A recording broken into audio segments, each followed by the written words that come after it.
All right, welcome to our Expressions in Civil Society. This is actually our second meeting. Our topic for today is Healing the Rift. How does the United States come together as one people? And of course, built within that question is an assumption that we can come together as one people. So that should be an interesting conversation. I should tell you that we are able to do this because of the generous our generous benefactors, I should say, of the Umpqua Unitarian Universalist congregation. So we are always grateful for that. I wonder if we could go around the room, maybe we just go clockwise. We'll do some very brief introductions. Just name anything about yourself that you want to state. So Kim, why don't we start with you? Okay, my name's Kim, and I'm a preschool teacher at Head Start, and I moved here 3 years ago, living in Kansas, and I play the piano. Cool. And I'm Michael, your moderator today. So Laleen. Hi, I'm Laleen, and as discussed earlier before some of you joined, happily retired and active at the Unitarian congregation. Great. I'm just glad to be here. Cool. Joanne, how about you go next? I'm Joanne. I like to cook and I like to visit. Great. Maria? I'm Maria, and I'm retired, although I always feel weird saying retired because it's like, I don't know if I'm tired at all. But I like to garden and I don't like to cook. And I have been in and out of Roseburg since 1987 or 6. Wow. Yeah. And our outside of Roseburg friends and our resident young people for today, Kira. Hi, my name's Kira, and I am a musician and a criminal justice student. And hopefully everybody checked out Kira's video for Sound of Silence because I posted it yesterday. Kira is a wonderful flautist or flutist. I should say. Yeah. Okay. Great. And Sophia. Hi, I am Sophia. I am a video game nerd. I'm also a nanny to 2 boys, and I'm a full-time student. Yeah. Okay. Great. And what are you studying in college now then, Sophia? I'm not in college yet. Didn't get the chance to return to school after I left school.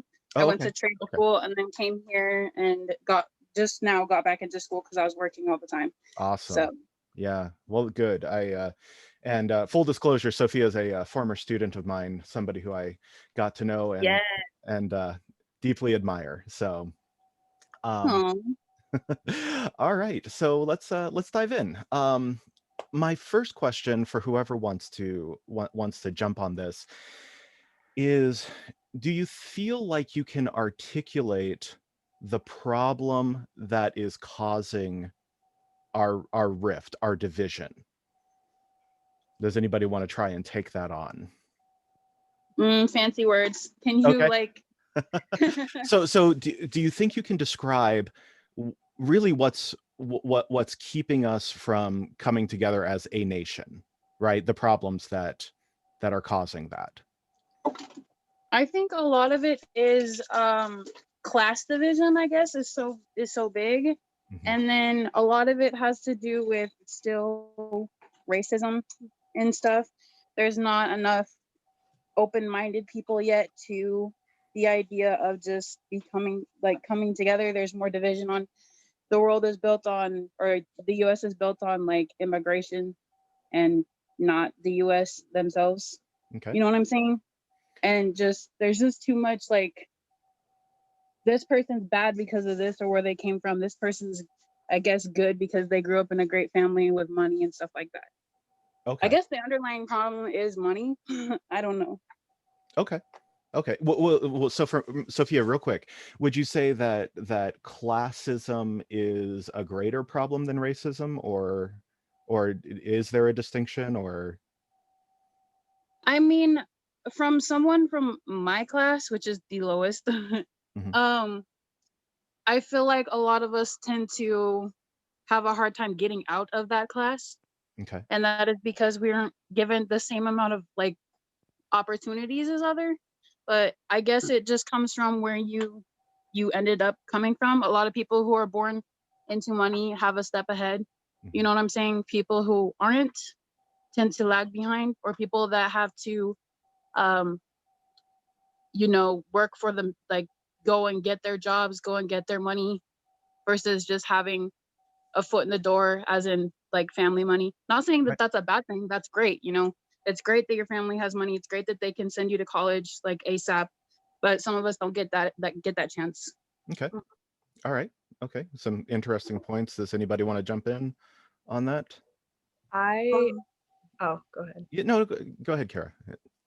I was gonna say I genuinely think that the number one cause or issue is the media, because while I think all these points can be true, I think the media is what people are looking to constantly, in the media right now at this very time period is, I think it's really divisive, because like even if you go back, like I started getting into politics in 2016, and anytime I would turn on, because that was my first time voting, so I really wanted to figure out like what was going on. So I would watch both candidates, and every single time it was like, if you watched an entire Hillary rally, for example, she sat there the whole time and was like, Trump supporters are deplorables and they're gonna destroy the nation. But then it was the same on the right, and it's like both sides have gotten so like polar opposite, to the point that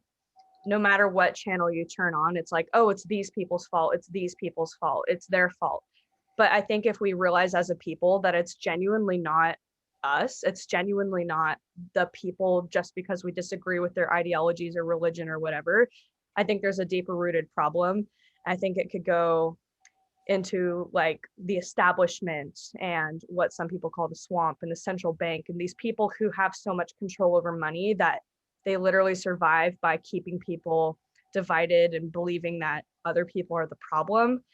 And I think that's a narrative that's been painted, this sort of thing of privilege, because if you think about it, there's inevitably throughout time and space going to be so many dimensions of privilege, whether you're born into a rich family or whether you're able-bodied, no matter what, whether you're attractive, there's Mhm. no matter what, there's dimensions of privilege and oppression. But I think right now at this time period, we as a society dwell so much on that, and especially on parts that don't really even matter. Like there are dimensions of privilege that actually are relevant, but right now we're focused on like race and sex and gender, and I genuinely don't see how anything that has to do with us, like your ascribed status, things that you can't control, would Right. be painted as oppression or privilege. You know what I mean? Right. Yeah, and immutable characteristics, right, Yes. are what we could title those as. You know, I I spend a lot of time at the gym, and poor Kim has heard me tell this story before. But if you were to watch like an hour of Fox News and an hour of MSNBC, you would think that you were living in two dramatically different realities. You know, and so at the gym, there are large screen panel TVs, and sometimes people would come along and angrily change from MSNBC to Fox News to CNN and back again, and they would do so like kind of in a huff. And the one times that nobody ever changed the channel was when we were watching Chips reruns on Charge TV. And that made me realize that Eric Estrada is the man to bring us together. So Sophia or Kira, I don't know if you might be too young to know what I'm talking about with chips and Eric Estrada, but I go. was gonna Google it just now. Oh, okay. Yeah. Okay. Sorry. My bad story. Right. Well, let's stick with this with this part of the conversation for a little bit longer. Maria, did you have something to add? Well, I do have lots of opinions, but I think that the problem is really complex and there's no one. I do agree that the media is a big part of it, but it is so complex. And right now, it just seems that, I try to be hopeful, Mhm. but I think that if I quit reading what I read and quit listening to the news, that I would maybe my hope would increase. But I think it's really, really difficult for people to come together. I mean, even a few people that I know that are Trump supporters, and yeah, I have a hard time with that. I Okay. really do. Well, can we maybe see, because when I thought of this topic, I was thinking that primarily politics was the biggest the thing that's largely responsible for our divisions, right? I see you I shaking don't your think head, so. Lily, there. And okay, well, maybe we can get into that, but maybe we can just put our cards out on the table. Kim, I know you don't have any problem saying that you're a Trump supporter, right? You're a political conservative, right? Who Uh-huh.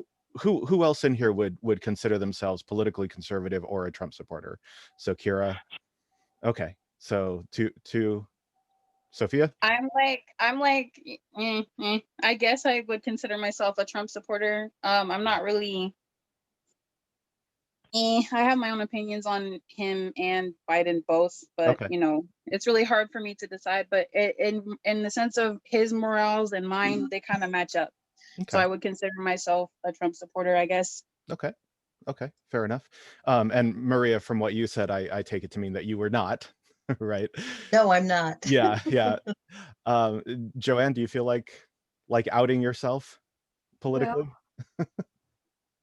there were things that Trump had that I liked. Oh, okay, I like Biden, and he's here to stay. And so I'm going to do everything that I can possible to help. okay, okay. And Laline, when I was talking about politics, you shook your head, so maybe give you a chance to You disagree want to with just me. know where my leanings are or what I Sure, was yeah. thinking about the initial question that you asked? Okay. Well, either. I would say I've been a long standing Democrat. Mhm. Um, and I would say Democrat rather than a supporter of an individual. And to me, that's really, really important because um, that gets into, let me just state a few things that I think about in answer to what you posted. I, I think that in our country, we have some problems that have got to be resolved that are absolutely huge. Um, and they're beyond individual, they're beyond party, and they are almost bigger than life. Um, to me, one of those is we have lost our separation of church and state. Mm. And that goes back to arguments that we had about whether we were going to put one nation under God, in certain sayings, whether or not church groups could meet in our public schools, just like a pep club, Mhm. or another group. Um, and and then back in the 80s, under Republican administration, there was a broadening of how government monies could be spent. And for the first time, uh,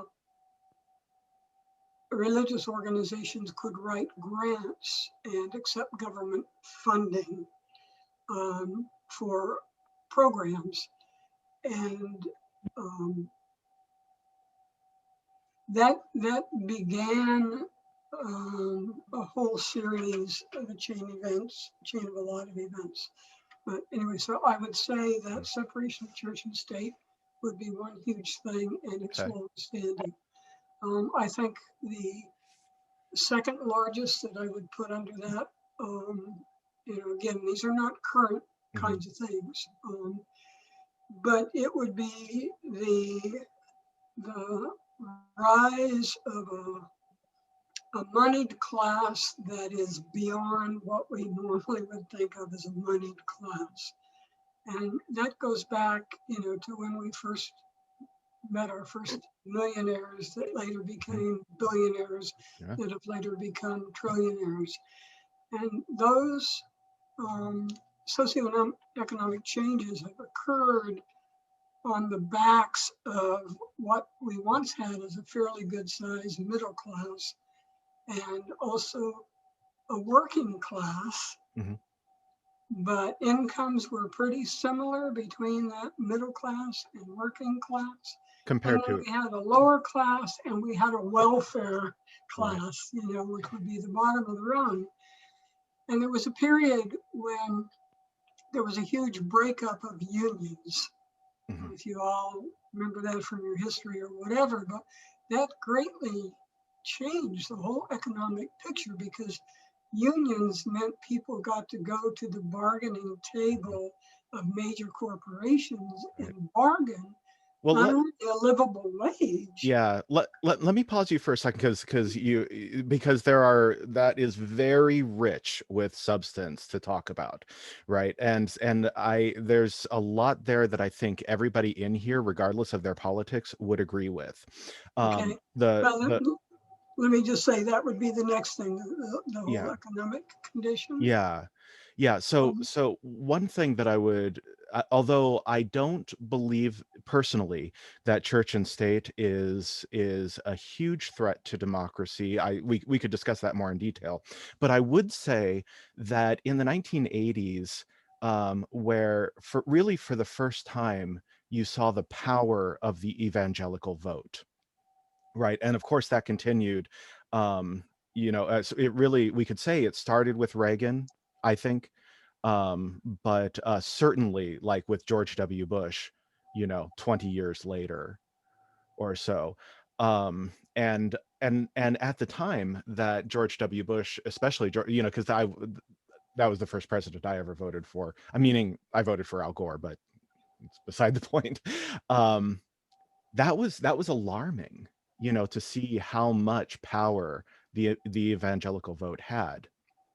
And then the other thing that you talked about was that we have this new elite billionaire class, right? And so you have corporations like Apple or Google that have more money than a lot of nations on the planet. I mean, these are like trillion-dollar companies in some way. And for people to, like with the censorship thing that's going on, for people to dismiss it by saying, well, these are private companies, they can do what they want. It's like, well, wait a minute.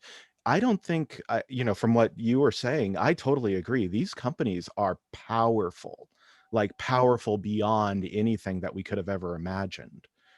Yeah. Also, when you end up with Citizens United, which allows a corporation to have a vote like an individual would, then you also changed, the whole climate.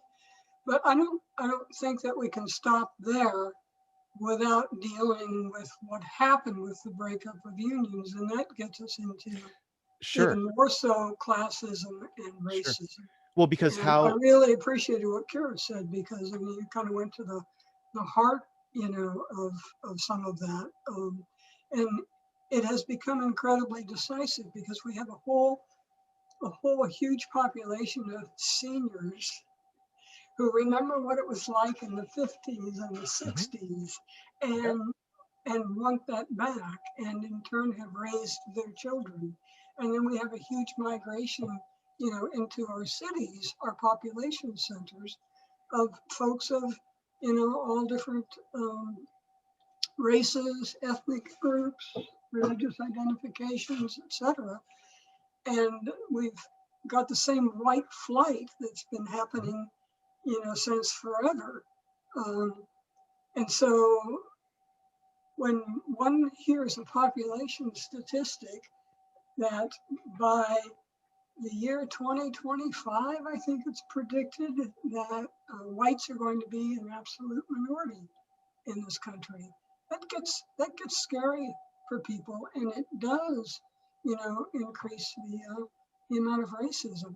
And then the more integration Well, that happens. yeah, yeah, and but just sticking with the union thing, because I'd like to kind of circle around to this because okay, so people on the right, people on the political conservatives, would you agree that the ability of the individual versus the corporation, right, is an enormous power differential, Hmm. right? And so therefore unions are necessary to some degree. Is that something that we can agree on?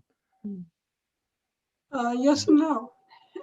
There are other countries that don't have strong unions, but what they do have, and unfortunately in this country it's been labeled socialism, but they have some very real bottom lines for standards of living. Well, And many of the things that our unions guaranteed us in this country, like health care coverage and real basic kinds of things, uh, including a livable wage, in another country that might be taken over by a national health program or a higher minimum wage. I mean, we in this country have so much difficulty right, just with the idea of raising minimum wage to 15. right. And then our Well, college students are trying to work their way through yeah, yeah, college. yeah. Okay, so Well, let's, yeah, I see you, I see you. Kim hasn't spoken yet, so let me get to Kim, and then we'll go to Kira. The thing about minimum wage is just some small businesses can't always afford that, and then they will go out of business. So it's kind of counterproductive if you're going to raise the minimum wage and then businesses can't afford it. Right. Because like there's one lady online on the news talking about it. She says, well, there's only so much money in her pot to pay everybody. So you can't just raise the minimum wage and then expect a small business to survive.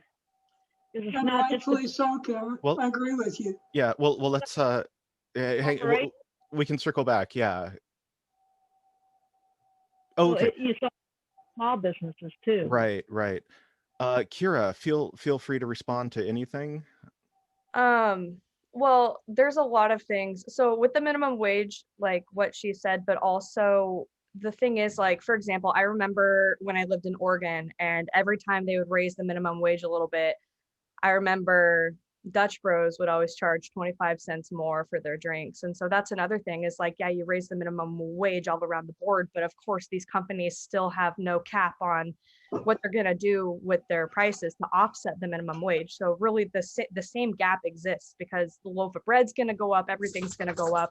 But the other thing is like, man, this might be like the harsh conservative thing, but the minimum wage, I personally believe it is not meant to be a livable wage. Like I couldn't live my life surviving on minimum wage. So I worked to get a job that paid more than minimum wage, but that's the thing is like it's not designed to be a support your family type of wage. It's designed to be the beginner. And the reason the minimum wage exists anyway, since it doesn't exist in many other places, is to protect people because otherwise employers could pay you whatever, $2, $7 an hour. So the minimum wage is supposed to be, this is the absolute minimum that you can, that you can pay somebody to protect them, but it's not necessarily designed to be the living ultimate wage. But another thing that I wanted to mention was like with healthcare, for example, this is something that I think everyone can see happening right now.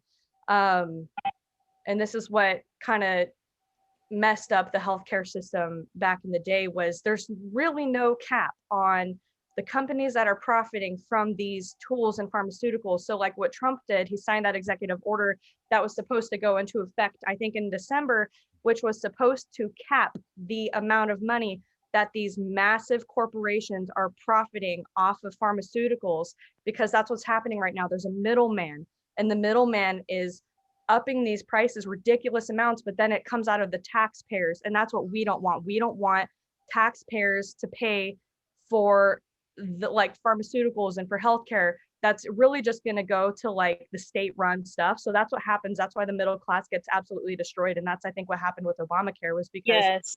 they're not really, there is no limit. Like there's that middleman profiting off of all this stuff. But then Joe Biden just canceled that, and now they're still going to profit. But what's happening is the taxpayers are going to pay for that. And so that's kind of crappy, because there's a lot of like these massive mega corporations that people like to talk about, but no one talks about the fact that they're in cahoots with the Democrats and things like that, like the Twitter and all that. Yeah, okay, good. And again, that's another pin to put in our discussion. Sophia, it seems like you were getting in there a little bit. Oh, there was just several points she made that I agreed with, because, well, yeah, a lot of minimum wages are wage jobs. I'm sorry, are quote unquote start off jobs, as she put it. A lot of the times, due to that goes back to the part of where I was saying some people are put further in the door than others financially growing up. So a lot of people like leave school early to work, you know, at a young age. And then like me, I'm just now able to go back to high school and finish so I can get a better job. So I was working a couple minimum wage jobs at a time to be able to support myself, because you cannot survive off of one minimum wage job. It's almost impossible. So well, yeah, that was a point I agreed with. And then the healthcare thing that she said, yeah, how it targeted middle class, because my parents are middle class. So I heard a lot about that from them as well. I don't know if you mind, Sophia. Maybe we can get into this just a little bit further with you, but it seems like you have a lot of experience with working jobs where maybe you did not feel completely appreciated as a worker or validated as a worker, either with money or or having a demanding schedule. Like it, am I right in that? Yeah, it's true. If you work in especially food service, the management, and because it's a lot of places are fast food and they have to meet a lot of demand of like people, you know what I'm saying? If you aren't fast enough, if you don't have a completely open schedule for them, you get overworked, long hours. I remember working a 12-hour shift, going home to nap for an hour and a half, and then turning around and going to my second job. You know what I'm saying? It's just, and then I had to quit one because, you know, my hours, I needed this time to go to my other job, and then I had to juggle my life in between. And then there's bullying, there's even racism in food service. Oh, I know So about that. there's power hungry people that get put in management positions and they treat employees like crap. Like I have I almost pressed a case against or on an employee That's employee abuse, because working at McDonald's, they stuck me in the window in the back, like answering the drive-through, and would leave me back there all day with no bathroom break. And one time I almost peed my pants. So yeah, so it's just there's a lot. I could go on and on about minimum wage jobs. So it's just that's why a lot of people who, you know, it's not just kids. Like a lot of kids will start off minimum wage jobs, and then there's some adults like veterans who can't get hired anywhere because of their problems, or homeless people. Just regular homeless people start off there, and it's just they would like a raise to be able to live like that. And people deal with a lot of mistreatment in food and minimum wage jobs, and they can get treated like that because they're being paid low. So it seems like we're coming back to the class issue again, you know, that there's a deep division between what we could call the haves and the have-nots, right? And maybe that there doesn't seem to be a perception on the part of the people who are monetarily struggling, where it is a real survival issue, right, that we're seeing in the lower classes, and maybe to some degree they don't feel heard on the Yes. part of those who have. Lalene's been trying to get in for a little bit, so. Uh, I really feel a lot of empathy right now with Sophia. I grew up on welfare and was a resident of a government housing project for most of my youth. And so I know what that feels like, and also know what it feels like to be one of the few kids who got out of that, never went to college, and the jobs that were there.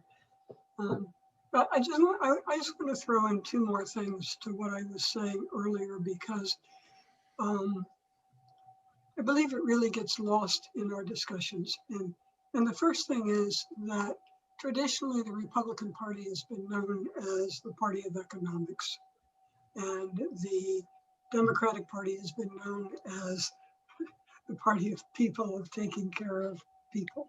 Traditionally. Traditionally, yes, I would agree. Traditionally, I mean, Yeah. there are words like do-gooders, you know, and I mean, all kinds of little labels that get passed one way or the other.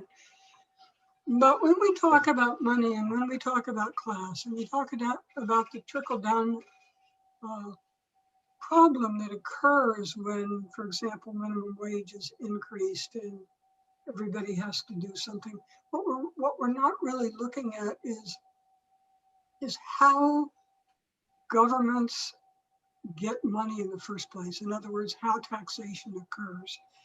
And nobody ever talks about how much is too much, you know. I mean, the more you can earn, the more you can profit, the more you can shift those profits, you know, out of the country and not pay taxes on them. In a smarter one tends to see oneself in. And somehow in this country, we have to come to grips with that. Because if we raise minimum wage, we have to have more taxation in order to produce the kinds of things that people look to their government to support. Not all things, but look to their government to support. But that taxation has to be done fairly. And if we continue to put that taxation on small businesses, even on small companies and corporations, and ignore the huge, not just mega businesses, but the people who live off of incredible quantities of money and have no business, okay? They don't own a company. It's real interesting that right now at this point in time, and I urge you all to think about this, the only people who have made money right now are those invested in the stock market. The market has done some boom during this period when people are suffering. Well, you have to say who's invested in the stock market. Is it you and I? You know, where does that come from? Could be to some Last degree. point I want to make, and then I'm going to shut up. The last point I want to make in terms of overall big ills of this country is that somehow there's a whole confusion between Democratic and Democrats. We live in a democratic society, and that's kind of been a given. Everybody's supposed to have, you know, Democratic Republic. Democratic Republic. That's the important. But that's not the same as everyone being a Democrat. And somehow in the rhetoric in more recent years, when people talk about a democratic republic or a democratic anything, so many people think Democrats. Fair enough. Those two aren't aligned. Yeah, fair enough. Throw that out. Fair enough. Yeah, well, okay, so gosh, okay, getting back to the minimum, maybe we can like just wrap up this minimum wage thing. What would we say to somebody like Thomas Sowell, right? And Thomas Sowell makes this point very, very profoundly in many of his books, that what if I can only extract $7 an hour worth of value from a worker, if I have to pay them $15 an hour, then it costs me $8 an hour to have them employed, right? So we're shooting people in the foot from getting, well, mix my metaphors, from getting a foot in the door, by preventing them from getting jobs and preventing business growth, right? That's a point that both Walter Williams and Thomas Sowell have made repeatedly. So maybe we can just keep that in mind. Kira, I know you had something to say.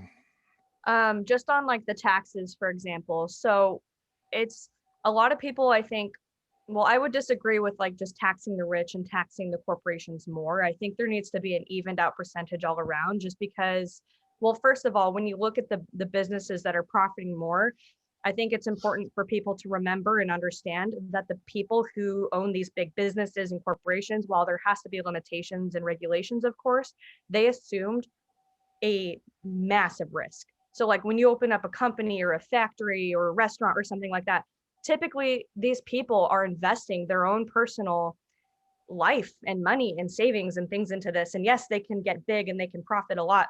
But if the company goes down, they assume the risk still. So people never pay attention to the fact that there's tons of people who go bankrupt and things because they're trying to open up businesses, but then they fail. The risk is not on the employees. That's why the employees get paid less.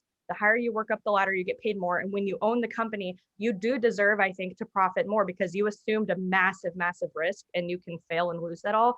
But also with taxation, I'm going to go back to the central bank. The reason taxation exists in the first place is because the central bank loans out money at interest. So the government has to pay that back. So we have to pay that back. So it's not about paying more taxes to get stuff done. It's about controlling the taxes and actually budgeting and figuring out how you're going to do that efficiently. Because like Washington, for example, I live in Washington. It's extremely liberal in the way that they do taxes and things like that. And like construction, that's a big thing. I'll complain about the roads all day long because what happens in the rail, oh my God, the light rail program, what they do is they say like, we need all this money for this project. We need tax money, whatever, for this project. And then like the contractors on the back end, they say, okay, we're giving you $3 million for this project. Oh, but then if something goes wrong, we have $2 million just in case. So then the contractors go, oh, I really want that $2 million. So then us taxpayers are being told, oh, we need more money. The project's not being done, but there's no regulations and things where it matters as far as our tax dollars. So I think my perception of like what it means for me to be Republican and conservative is it's not that I'm necessarily against taxing the rich or taxing those who are profiting or taxing it all. It's I want to see where's my money going and I want to make sure it's actually being budgeted properly. I also agree with that. I've been paying attention to what they're doing. I have to pay my license plate, my tags right now are overdue, and my tabs for the year are $400 because the money goes to our failed light rail system because that's exactly what they've been doing right now. And people keep voting these people in, and it's just driving me crazy because it's like we also voted to have $30 tabs and then the Supreme Court overruled our vote. And that's how I feel living in a fiscally liberal area because I know what they're doing with my money. Yeah. And I just want them to be smarter about it. That's all. Well, and as a Washington resident, I think you might appreciate, a very, dare I say, socialist idea that that Jeff Bezos, right, and Amazon have same thing with Google, have clearly profited off of this shutdown. Oh yeah, and they've ruined the housing market up here, by the way. Google, Amazon, all these massive liberal companies completely destroyed the housing market here. So I have become, I'm a former communist, right? I have become about as free market as I can justifiably become. But man, it would be so satisfying to just tax the crap out of Amazon. I agree. Yeah, no, it's companies like that. And I think what's really ironic and interesting is if you look at these mega corporations right now that are profiting and they're not paying their fair share in taxes, look at who these companies are voting for. It will shock you. It is Democrats. They are literally working together. And then you look at the narrative that's being sold by these companies, the massive MSNBC, CNN, Fox News, Disney, big oil. It's all, they look at who they vote for. They're like that's what I said earlier. They're like in cahoots together, and then they sell you the narrative that it's like the conservatives, the old, they just want to, they're the party of the big corporation. We're the party of the people. Oh, but they just closed 1 in 4 small businesses. Like you said, Amazon is doubling their profits right now, and they're selling the liberal narrative right now, and that's what's driving me. That's I think what's driving me the most crazy, and that's I think if there was any message that I would tell to people as a Trump supporter is that I genuinely feel that I am for the people. I want people to be independent. I want people to have resources. I want people to be treated fairly. And I'm looking at these big corporations and I'm like, they don't represent me or our party at all. Right. Yeah, and then the only other thing in what you were saying is I think we might also all be able to agree that if we simply printed our own money, we could save a lot of money in interest. But that's perhaps a discussion for another time. Maria, or I see Joanne is taking a break from us. Do you, or even Kim, we haven't heard from you in a little bit, but Maria, do you want to jump in on anything or? Well, no, I was just wondering, all these corporations that are able to get so huge and make such huge profits, aren't the laws built for them? Well, I feel like Don't the laws that exist allow them to do what they do and make the profits they make? what Well, laws? actually, Business laws, yeah, I would say that culturally, tax laws. yeah, I hear you. I would say culturally, as a nation, when we look back on the 20th century, we regard the Rockefellers and the Carnegies and the Fords as great heroes, right? Mhm. That's just kind of like in the national consciousness. So I would say that culturally, and then perhaps that kind of like by proxy legalistically, says that American culture uh, encourages the creation of the super wealthy. Is that fair to say? Yes, I agree, but I also there are government regulations on how big a company can get. Like for example, you cannot have like monopolies are illegal. The only case that a monopoly is legal is with power companies. But right now what we're seeing with these massive corporations like Amazon is pretty much a monopoly. And then like with the techs, for example, I think people have been referencing them as like big tech oligarchs and monopolies and things like that. They are way too powerful, and that's a huge thing that they were trying to work through with like Section 230, for example, in Congress and things like that. But it didn't get done. Well, It didn't get done. real quick, Kira, can you explain Section 230? Does everybody know what she means when she says that? Yeah. No. Okay. Yeah. Can you No. explain that for Yeah. us? I'm not really good at explaining it. It's like it's kind of old. It's basically the law that like protects these big tech companies. Hold on. I'm really bad at That's explaining. okay. Okay. So basically, for any social media company, they are regarded as a platform instead of being a publisher. A publisher exercises editorial control, whereas a platform, it's just as long as it's legal, it goes on the platform, right? And so basically, Google's YouTube, Facebook, any of those companies are exempt from lawsuits because they are considered to be platforms and not publishers. But they're clearly in violation of this because they are exercising a great deal of editorial control, whether it be striking down conspiracy theories or what they call hate speech. The U.S. has no laws on hate speech, right? Of course, just about every other country in the world does. So anyway, sorry. I just wanted to make sure we had our terms correct. Yes, thank you. Yeah. But yeah, that's just kind of what I mean. So like right now I just feel like we have a lot of massive problems with that, and that's something that we have to work through.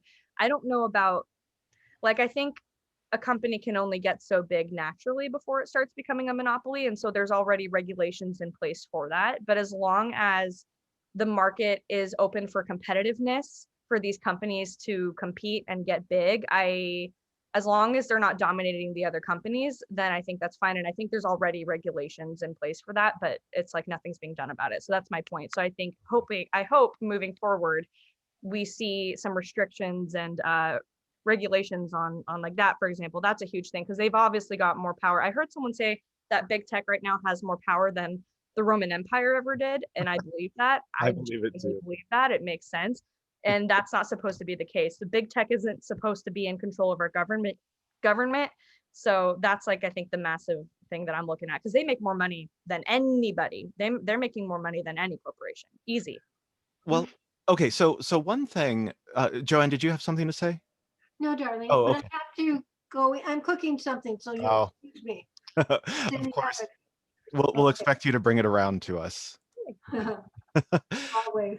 One of the reasons why I wanted to have this conversation is I deeply love American society and American culture, right? I fervently believe that the United States of America is the greatest civilization to ever have existed by any metric. There is no metric you could put forward where the US doesn't come out on top. Mhm. And so my concerns of America losing its core values, and I feel like the core value of the United States is this: it's that we have to put various checks on power in place so that no entity, be it a branch of government or an industry, becomes so powerful that they can dominate everyone else. Mhm. Mhm. Right? Is that fair to say? Yes. Yeah.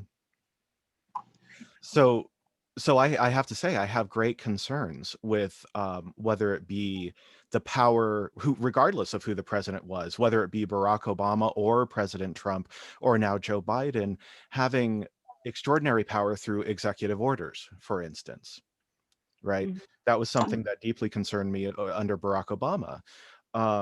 By the same token, I would hate to see uh, the legislature impeach a private citizen, right? There's a lot going on that it seems like people are losing sight of the seriousness of these issues. I don't know. Am I way off? Nope, I don't think so. And I think tying into that, like for example, what I notice happening, what I'm starting to think is really freaky to me, um, is the redefining of terms to fit a definition that justifies action. So like what I mean by that is like, and everyone's kind of working together to do this. So like one example that I can come up with right now is like the violence and hate speech and things like that. So like looking at Trump and the insurrection and inciting insurrection, like just to be blunt and straightforward, like I was on Twitter that day, I was looking at what he was saying, and there was nothing in his words or the other conservatives' words that even remotely incited violence. Obviously, they took those tweets and those videos down, and then they like jumped through hoops to say that he incited the violence. And that's not just happening to Trump; it's happening to all sorts of people. If you say something that in the past never would have meant that you were inciting violence or being a terrorist, they're redefining it to mean that you're a terrorist. So like conspiracy groups, for example, I'm unfortunately, I mean, no, I mean, not unfortunately, but that is protected under the Constitution. You are allowed to believe something, whether it's true or not. But So is racism. yeah, I Yeah. mean, technically, yes. Yeah. Technically, yes. And those people are a-holes, but it is protected. Mhm. And so what's happening is like people will look at a conspiracy theorist or whatever and say, well, that's inciting violence. And then they actually go with it. And by saying that words that wouldn't have originally incited violence are now inciting violence, you are then justified to take certain action that you wouldn't be able to. And so that's why free speech is under attack because, and I'm not even talking about saying nasty or violent things. I mean, I've seen people get their stuff taken down for all sorts of things that were not even remotely violent or inciting anything, but they're redefining it. You know what I mean? They're redefining it to go, oh, that's violence. That speech is violence. So we're going to take action and silence that person. And Well, that's what okay. a lot of people are doing. Well, all right, but again, to push back just a little bit, I can tell you I've got tons of friends in the QAnon following scene, right? And there was palpable um just pins and needles that something was going to happen January 6th or January 20th. Now, nothing happened January 20th, but there was a current that something should happen, right? Right. But to my knowledge, because I was paying attention to that too, and I have friends in that group as well, but people already knew that there was going to be people there on the 6th. People were talking about it for a long time because Trump invited people to go to Right. a peaceful protest. And so Right. people were thinking something's going to happen, because why would Trump, have everyone go there? I don't think, to my knowledge, nobody expected that was going to happen. Nobody on at least this side of the aisle, and even the QAnon, maybe there's some wacky QAnon people out there, but no I one knew. I might be tapped into the wacky QAnon people. No one knew. And those people, I feel like Uh-huh. most conservatives don't even like those people. So. Go ahead, Maria. I strongly disagree that he did not incite, and that he did not. I'm not a Twitter person or any other thing. The only thing I do is podcasts, and sometimes I read, news, and there is no doubt in my mind that what happened was at his direction. Well, I heard it from his mouth. From his mouth. Can we explore that a little bit? Can you give an example? What did he say? Well, I wish I had a better memory so I could, instead of paraphrasing what I heard him say, but he said, let's go. And then he said, I'm with you. And they went. But how is that inciting violence? Because he was there giving a speech and they were doing a peaceful protest. Yeah, but did he say attack the Capitol? He never said anything like that. That's dumb people taking things out of context. Okay, wait. No, it isn't. Wait, I think what Sophia meant was that the people storming the Capitol were the dumb people taking right? Am I right, Sophia? Or yes, okay. sir. Yes. Okay. There's also significant evidence coming out that we will very likely see in court soon that it was actually coordinated by various people in the Capitol. Had nothing to do with Trump, though. I think that's actually genuinely going to be something that we're going to see in court. Might be broadcasted, but there were like police officers letting these people in, and these people were psychopaths, but Trump literally said before, during, and after, please stop. I don't want to see any violence. Please leave the police alone. I have all the, I have everything. Like he never said, he said, please stop. Well, yeah, let's, I wouldn't want to dogpile in here, but Maria, is there anything that would change your mind to, for the opinion that you've landed on that Trump caused, that he incited it? That he incited, yeah. Is there anything that would change your mind that? No. Okay. What about? Well, maybe if I don't know. Okay. I won't say no. From what I have heard, what I heard with my own ears and seen with my own eyes through media, for the past 4 years, this is my conclusion. Can I add real quick that this is the thing that also has been really sad about me being a Trump supporter, is because I see the headlines, and of course the headlines 100% did say Trump incited violence. And so if you see those, which it's on every media company, you're going to see that. But the thing is my argument would be that they have been lying for years. And the reason that I stand with that opinion is because I would have watched an entire rally, and I would have seen a news article that came out that said something totally opposite than what he said. And there's so many different examples of that being true, like the kid with the MAGA hat with CNN, the $300 million lawsuit that 3NN, they literally lost that lawsuit because they were 100% in the wrong. And then you look at situations like Brett Weinstein, for example, and he came out and I don't know if you guys know about that situation. He was a professor from Evergreen University, and they were supposed to have no white people show up to school day. And he showed up because he was like, this is stupid. It's double standards. This is racism. And then all the headlines said, racist professor, blah, blah, blah. And then he came out and he said, well, these are the companies that actually reported me fairly. And it was typically smaller, sometimes right-leaning, companies and things like that. But then it was all the major news article companies that completely reported it unfairly. And that's the thing, is I will see, for example, the Mexicans are rapists. He didn't say that. So the news is just BS. He didn't? He did not. I heard him say it. Well, I heard him say it. Wait. To be fair, right? What he said is that they're sending rapists. So Right, I he did can, say those words. he said they're not sending their best, they're sending rapists, and he went on to talk about what they're sending. And if you go to the, like I said in the last one, if you go to the FBI, what he's talking about is he's talking about the massive flood of immigration coming from Mexico, which is a detriment to other Mexicans, because these, like, if you look at the statistics, there genuinely are dangerous people coming over from Mexico. And he didn't say all of them. Nobody said all of them, because you know what I Thank mean? you for clarifying that. Because if you Well, look at the statistics, other Mexican women are being raped by other Mexican men. It's dangerous for women and children. There's well, people who get killed every year. and there's plenty of native-born Americans that are committing violence against undocumented Yeah. immigrants. Every single race is going to have people who do it, and he Well, wasn't saying all. right. But what I mean is that the risk of being raped for illegal Like illegal 1 in 3. immigrants, right? It's like Yeah, 1 in yeah. 3. So that's why he's saying we need to protect non-citizens too, people who came over, who are trying to get citizenship, all sorts of people. As long as you're legally in America or trying to legally come to America, you should be protected. And you're really not, because of people were literally flooding in the trafficking, human trafficking. Look at those statistics, and drug Yes. trafficking over the border. Yeah. That's what he was talking about. Yeah, and I don't know about Washington, but I know Oregon's problem with sex trafficking seems like it's inflated over the past like 10 years or so. Yeah. Boy, whew, wow, we are it's funny how things get so invigorating in the last 15 minutes of our talks. Maria, I wanted to give you a chance to respond to any of that if you'd like. No, I've said what Okay. how I If you don't mind, concluded. can I add on to that? Yeah, go ahead, Sophia.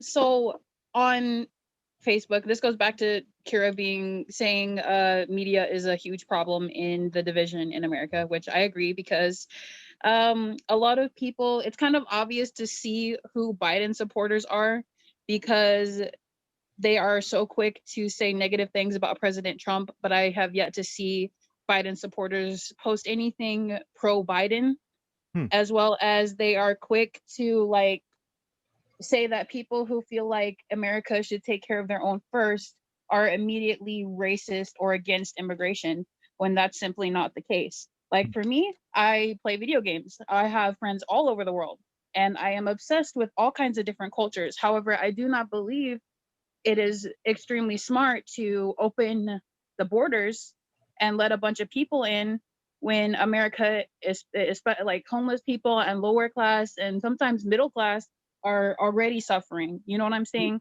I feel like we should focus on US first. And once we fix ourselves, open up to people on the outside. And there's another side to that discussion as well, because illegals, they come into US illegally, and there's children involved, like they come to America and have children. And then I have people who argue about how Trump is not pro-life because he put children in cages. But then there's the other side of that argument, where why would you come to America to work and then have children, knowing damn well you would get separated if you got deported back to your country? Your Right. children are American citizens. Well, That's, and that's what Obama created. That was the system Obama created. So right, Yeah, right. that's Well, even Trump.